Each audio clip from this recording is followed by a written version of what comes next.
तो वही महाराजगंज हिंसा मामले में अब थाना अध्यक्ष ने एसपी को पत्र लिखा है। पत्र लिखकर अतिरिक्त फोर्स मांगी गई है। सोशल मीडिया पर भी पत्र वायरल हुआ है। वायरल पत्र में अब सियासत होती नजर आ रही है। तो वायरल पत्र पर भी अब सियासत हो रही है, जहां पर महाराजगंज में हिंसा के मामले में थाना अध्यक्ष ने एसपी को पत्र लिखा है।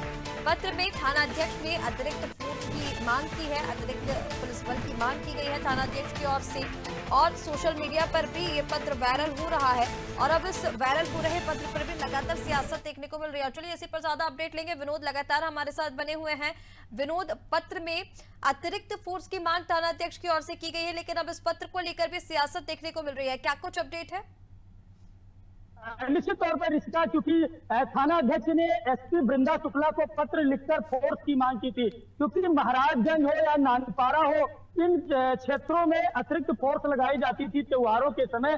तो ऐसे में उदासीनता दिखाई गई एसपी द्वारा, उदासीनता दिखाई गई, वहां फोर्स नहीं भेजा गया या क्या हुआ, ये तो जवाब एसपी खुद वृंदा शुक्ला कैमरे के सामने आएंगी। लेकिन अभी एसपी के द्वारा कोई भी मीडिया ब्रीफिंग नहीं की गई है, क्योंकि यह पत्र वायरल हो रहा है। इस पत्र में साफ साफ थाना अध्यक्ष ने अतिरिक्त पुलिस फोर्स की मांग की थी, क्योंकि जिस तरीके से पिछले कई वर्षों से वहां भारी फोर्स लगाई जाती थी, क्योंकि अति संवेदनशील इलाका रहता था महाराजगंज। तो ऐसे में ये चिट्ठी कहीं ना कहीं अब बहराइच पुलिस के लिए एक बड़ा प्रश्न चिन्ह खड़ा कर रही है, क्योंकि आखिर क्या कारण था, क्या मजबूरियां थी वृंदा शुक्ला की जो उन्होंने अतिरिक्त फोर्स पुलिस से वहां उपलब्ध महाराजगंज में नहीं कराई। क्योंकि अब इस चिट्ठी को लेकर शहर से लेकर गांव तक राजनीतिक गलियारों में तरह तरह की चर्चाएं हैं। क्या वृंदा शुक्ला राजनीतिक हथकंडे के दबाव में वहां फोर्स नहीं भेजी गई या कोई और कारण रहा? दिस ओवर टू बिल्कुल विनोद, जिस तरह से आपने बताया, देखिए कहीं ना कहीं